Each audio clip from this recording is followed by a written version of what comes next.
My name is Caley Africa. This is Heavy Chef, South Africa's biggest and fastest growing entrepreneur organization. And today we're sitting with Hanli Prinsloo, one of the world's best known freedivers. Now, Hanli is a freediver as well as being a writer. She is also a speaker and she is an ocean conservationist. And she pours all of those skills into an entity that she has founded and is the CEO of, called I Am Water. Now, I Am Water is a foundation that is dedicated to creating experiences that drive sustainable change within the oceans and the conservation thereof. Ladies and gentlemen, Hanli Prinsloo.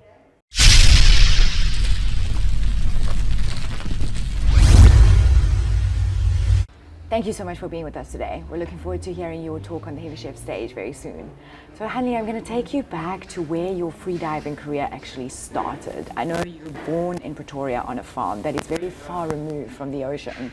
Tell me about where that first step came about. Yeah, it wasn't a very obvious ocean connection at all. But I think for me it started with a very clear need and understanding of nature. Sure. So the farm was 60 kilometers outside Pretoria in the middle of nowhere.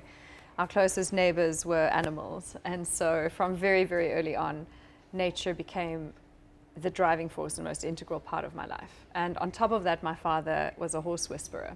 So I grew up with a connection to nature and animals that to this day drives me.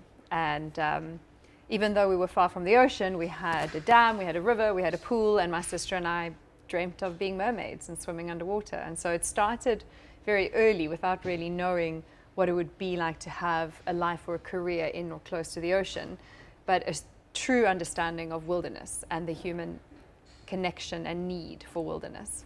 And when was your first diving experience? So what was the first time that you put on, as you say, a scuba diving outfit and actually went into the water?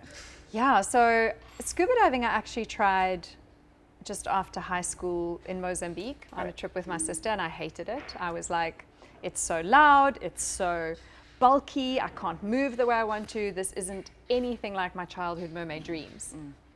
And so I had moved to, just after high school, I moved to Sweden to study there. And I met a Swedish freediver who was working on a project with me. And he said to me, "You're from South Africa. There's a lot of good swimmers from South Africa. Have you heard about freediving?" And I thought, that must be a translation issue. What is this freediving he's talking about? Fridykning in Swedish. And he took me out on a fjord. And I got in the water, just a mask, swam down, sat on a ledge at 20 meters, and just discovered the stillness that keeps drawing me back and kept drawing me back and still does. And that was over 20 years ago now.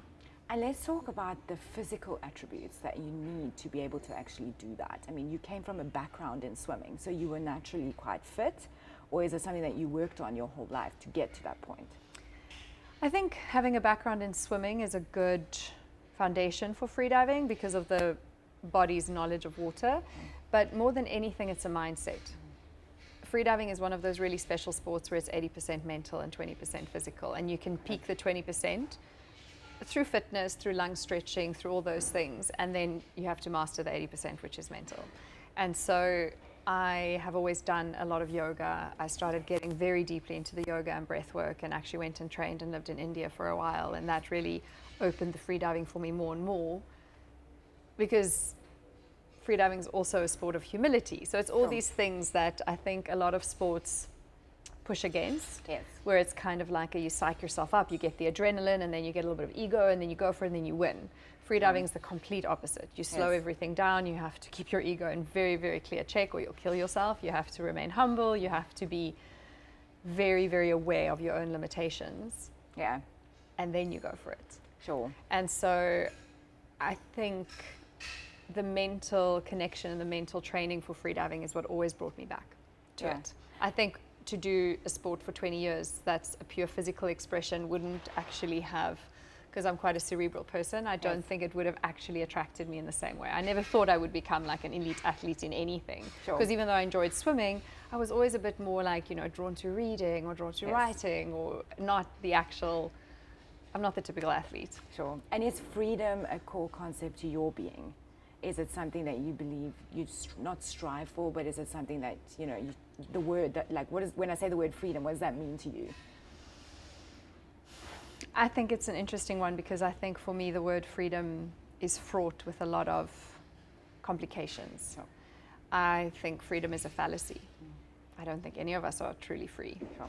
I think the best we can do is approach our lives with honesty and integrity and others around us as well, and not strive this whole thing of I'm such a free spirit, I don't want to do that. I'm like, settle down and get responsible and make a difference, you know? So I actually feel like I have a little bit of a resistance sometimes. Okay, interesting. But within that, I'm deeply independent, but I'm also incredibly reliable. Sure. If that makes sense. Yeah, it makes a lot so of sense. I don't like the idea of people like my freedom is the most important thing. It's like, no, human rights, the environment, there are a lot of things that are more important than your freaking freedom. Got it. Yeah, I hear you know, so I think it's an interesting one. So you're talking tonight on the stage a lot about the mental aspect of freediving. Can we delve into, you know, two concepts that are core to someone who is a freediver?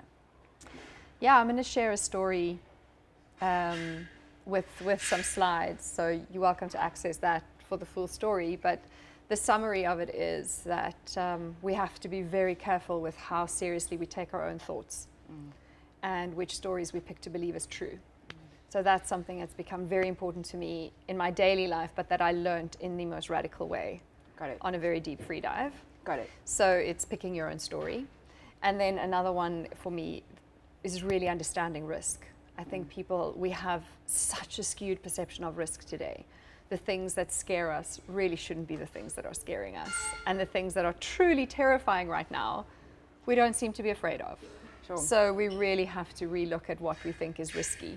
And I was always said, oh, freediving, you must be such a risk taker. I'm like, actually not. I actually did a course at Harvard on risk, and I was the most conservative person in the class. Yes. I'm the opposite of a risk taker. Yes.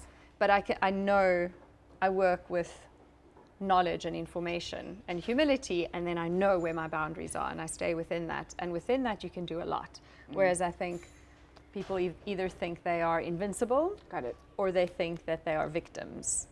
And I think one has to find something other than that. In the middle. And really understanding risk, I think, is integral to that. So those are two things that I feel have really developed for me and that I really enjoy working with other people on as well. Sure. And I mean, you talk about the cerebral side, and it comes through very strongly when speaking to you.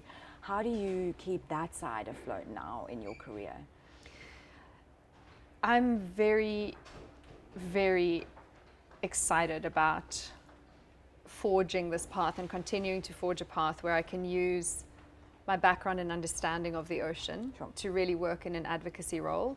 And so, you know, my work spans from being with grade 7 students from Caley in the ocean and sharing the ocean for change with youngsters to standing on stage in Davos at the World Economic Forum and delivering a keynote about the importance of ocean conservation being on the table in big discussions, and why this isn't just an add-on, why this has to be integral, and our connection with the ocean, to writing articles for travel magazines because of our travel social mission business that my partner and I started on travel. So also having a voice in how travel could be a force for good. So I think within those, the advocacy role, the travel for social good, and the nonprofit with the youth, I feel like I get to tick a lot of boxes that are part of my complex person. Sure. Yeah. I think what's amazing listening to you is you're one of those rare people that has picked a central premise upon which to base your life, and everything around that is beginning to tick, you know, all of the boxes that make you feel like, you know, you're truly living your purpose on this planet. And Absolutely. It's truly incredible to witness. So not only for freediving, but the fact that you've created a career that is growing and growing around the central premise is quite amazing. Yeah, it's an uncharted path. Yes. and my question to you is, how did you know that was your why? You know, was there a knowing inside that you like, I am 100% on the right track, or did you pick something that you then said, I'm going to stick to it? I think with the slides I'll be sharing, you'll see a lot about the real impactful experiences that led to really choosing to focus 100% on ocean conservation. My career, when I was really peaking as a competitive freediver, I wasn't actually involved in conservation yet. I was working as a documentary filmmaker, and my drive was really social political justice, like how can we tell the stories that are important, and also how can Africa be portrayed in a different way. That's really always been a driving force for me. And so I think starting I Am Water and stepping into this more advocacy role was really a bringing together of my love of the ocean and how I believe we need to affect change within that, and how we can affect lasting behavior change, not flash in the pan things, and this passion for telling stories and social justice. Sure. And I felt like there was a gap, that there weren't enough people seeing how those are connected. Sure. And so I think, I Am Water, we're just right now involved in something which is called, Sports for Climate Action. That's remarkable, how we can actually start bringing all these things together, where it's social upliftment, it's climate action, it's conservation, and I think trying to do it in a way that feels authentic. I don't like playing games. I don't like, I really don't like the business side of anything, where you have to, suck up to certain people to get something done. It's like, let's just talk straight and talk straight all the time, And I think within I Am Water, we're really trying to create a kind of a benchmark for that within the nonprofit world, where sometimes that's not really the case. There's a lot of jealousy, there's a lot of competition, there's a lot of actually, I think sometimes hamstringing each other. Surprisingly so. And it's so destructive. It's so destructive. Instead of just having open conversations and collaborations and understanding this is the goal we're working towards. And so I think that's really moving forwards. I see myself wanting to be engaged more and more in that. And it's a continued motivation. I don't see myself making a big life change when it comes to purpose anytime soon. It's remarkable again, like we see it in the past with, people that have come and gone. It's like when someone has such a clear purpose, people are innately drawn to you. And you're a case in point for that. So it's really wonderful to have been chatting to you today. And Thanks, I cannot wait to hear more about your story and more about your why on the Heavy Chef stage later tonight. Thanks so much. Now, if people want to find you, how do they find you online? I'm so findable. My personal accounts are all Hanli Prinsloo, Hanli Prinsloo, and I Am Water Foundation, Ocean Conservation or Foundation, depending on the platform, is also very findable. So please do find us, both on social media and the websites, because we love sharing beautiful and engaging ocean content and calls to action. Great. So we can get involved by checking out those websites, and then, when you guys have a call to action, then hopefully we'll see you there. Please. Thank you so much. It's been an absolute pleasure. Thank you. Thank you. And that, folks, was the very cerebral, the highly impactful, and the very well-known Hanli Prinsloo. And if you would like to check out her full speech, then of course visit www.heavychef.com. And if you would like to see more interviews with African pioneers, then click on the subscribe button that is right over here on the screen. And yet again, this is me, Caley Africa, signing out of the Heavy Chef interview chair. Hamba kahle.